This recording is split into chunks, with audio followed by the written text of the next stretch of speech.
इस्तीफ़ा देने अचानक तो नहीं दिया, पर जब ये ख़बर आई कि अदानी एनडीटीवी ख़रीद रहे हैं तो मेरे जो शुभचिंतक हैं वो मेरे लिए बहुत चिंतित हो गए, मुझसे ज़्यादा हो गए। मैं भी चिंतित हो गया। जब आपके शुभचिंतक चिंतित हों तो आपको भी चिंतित होना ही चाहिए। तो उन्होंने कहा कि ऐसे मत छोड़ देना, देख लो कुछ सेवेरेंस मिल जाए, देख लो कुछ ये मिल जाए। तो मैंने कहा अच्छा ठीक है, मैं पूछ लूँगा, लेकिन मैं छोड़ना चाहता हूँ। तो और हर दूसरे दिन फ़ोन आता था कि अभी आपको इस्तीफ़ा देने की ज़रूरत नहीं है, ये लीगल बैटल है, ये महीनों चलेगा। तो मैंने कहा कि इस देश में लीगल बैटल उमर खालिद के लिए है, अदानी के लिए नहीं है। वो हफ्तों में ये हो जाएगा। और हवा जब बदलती है तो आप महसूस कर लेते हैं। इस वक्त की हवा थोड़ी सर्दी भी है और आने वाली गर्मी की तासीर भी है इसमें, तो आप महसूस कर लेते हैं। तो मैं एनडीटीवी के भीतर की हवा को महसूस करने लगा था। और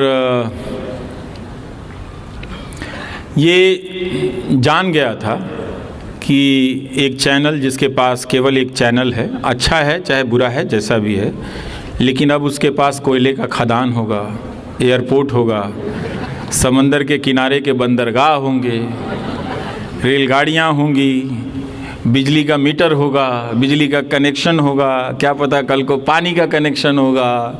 तो फिर हम रिपोर्ट क्या करेंगे? तो अदानी ही करेंगे। और वो सारी आशंकाएं बाद में साबित हो गई। एक दिन मैं एनडीटीवी के वेबसाइट पर देख रहा था कि 5 या 6 खबरें प्रो अदानी थीं, और ये सब चल रहा था। जो उद्योगपति 2 सवालों का सामना नहीं कर सकता है, वो भाषण दे रहा है कि वो फाइनेंशियल टाइम्स जैसा बनाएंगे। उसी समय वो दैनिक जागरण में उसका एक फीचर इंटरव्यू छप रहा है। तो इन सब को देखने जानने के बाद अदानी एक स्वतंत्र कैपिटलिस्ट होते, कोई कैपिटलिस्ट से कोई मेरी लड़ाई नहीं है। अगर कोई गुजिया बनाने वाला, समोसा बनाने वाला उद्योगपति खरीद लेता तो मैं शायद कुछ दिन रुकता, पर अदानी को मैं कभी भी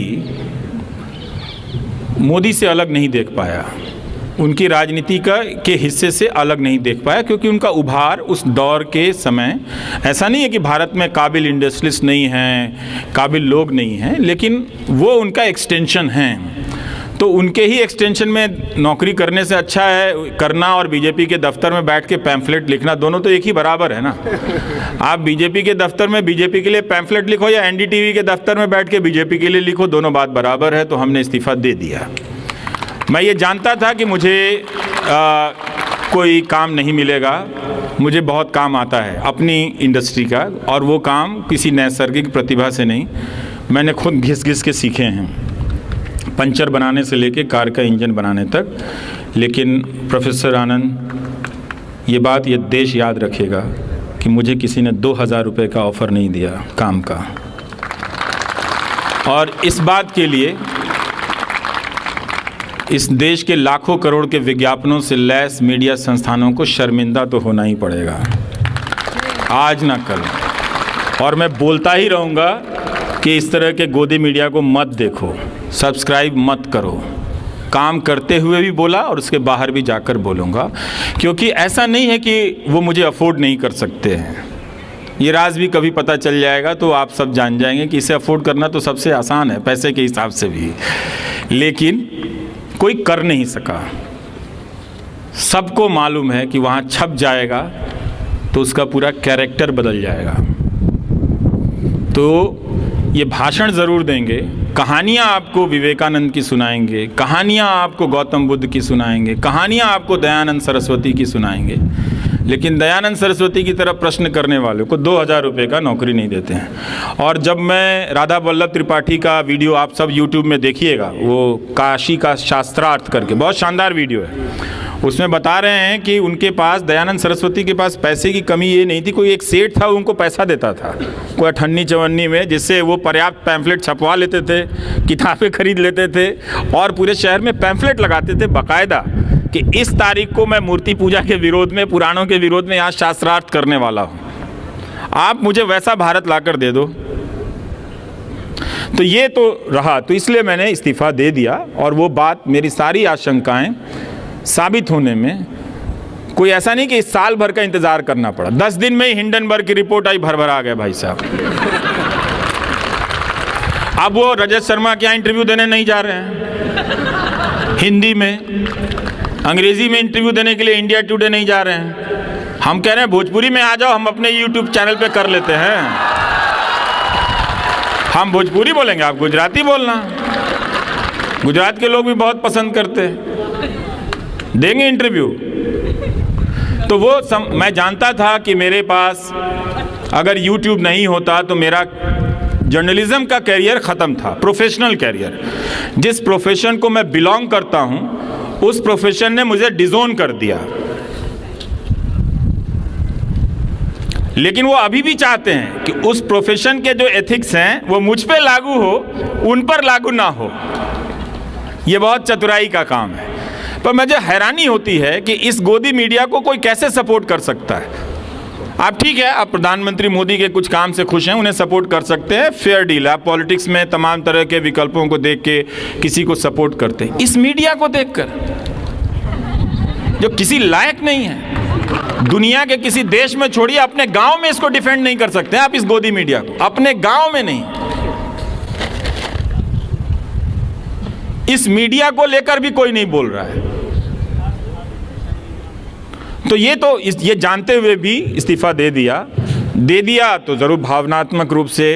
मुझे उसके पहले कई लोग मिल रहे थे।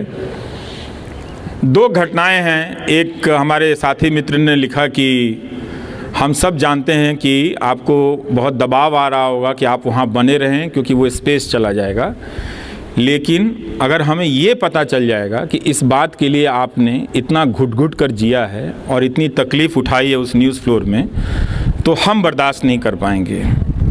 और एक महिला ने कहा, मुझे कहीं पूजा में मिल गई थी तो वो रोने लगी। तब मैंने काफ़ी छुट्टियां ले रखी थी, तो उन्होंने कहा कि रोने लगी तो मैं उनका, तुम्हें बड़ी चिंता हो रही है, ये लोग तो तुम्हें छोड़ेगा नहीं, कैसे क्या करोगे, ये करोगे। तो मैंने कहा नहीं आप चिंता मत कीजिए, मेरे पास मैंने अपनी सेविंग्स ठीक रखी है, मैं खर्चे भी बहुत संभाल के करता हूँ, तो इतनी जल्दी तो कुछ नहीं होगा, 1 आध साल में काम चला लूँगा। तो उन्होंने कहा कि एक बात कहनी है, और कहते कहते अपनी वो चूड़ी निकालने लगी कि समझौता मत करना। तो मैंने कहा आप कंगन रखे, बोले कि ये ले लो तुम, मुझे इसकी ज़रूरत नहीं है। ये पता चल जाएगा ना, ये दुख हम बर्दाश्त नहीं कर पाएंगे। तो मैंने कहा अच्छा आपको इतना फ़र्क पड़ता है, इस्तीफ़ा दे दूँ? तो उन्होंने कहा हाँ दे देना। ये इस्तीफ़ा देने से 1 महीने पहले की बात है।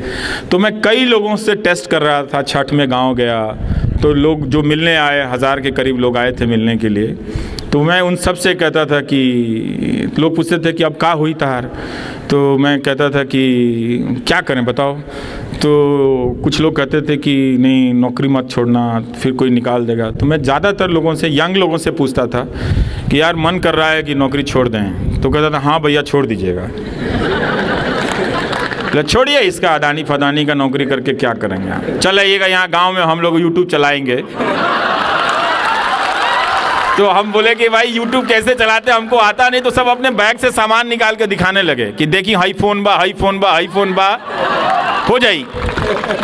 और उन लोगों ने कुछ दिनों तक मदद भी की कि लाइए हम आपका थंबनेल बना देते हैं, वीडियो एडिट कर देते हैं। उन लड़कों ने कहा कि आप यूट्यूबर बन जाइएगा, हम लोग के साथ रहिएगा, मोटरसाइकिल से घूमिएगा, लेकिन उसकी नौकरी मत कीजिएगा। तो हमने छोड़ दिया सर।